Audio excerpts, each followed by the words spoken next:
May nakita akong bagong aesthetic na resort dito sa Tagaytay na very budget-friendly ang rates. Kaya afford mo na to.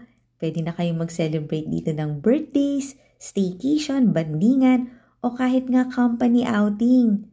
Talaga namang designer look itong bagong resort na to. May magandang swimming pool na kid-friendly. Tapos pet-friendly rin ang resort. May video okay so pwede magkantahan. Pwede rin magluto kasi may mga kitchen. Merong 5 bedrooms itong resort na to. So kayang mag-accommodate ng hanggang 18 packs. Tapos meron kang sariling master suite. Ayan no, meron kang living area, fully air-conditioned.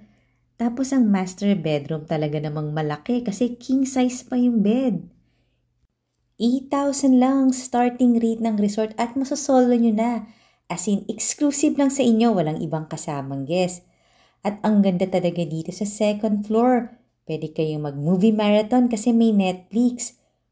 For more details, visit the website www.borinest.com or for booking, punta ka lang sa Facebook page ng Borinest Staycations Tagaytay.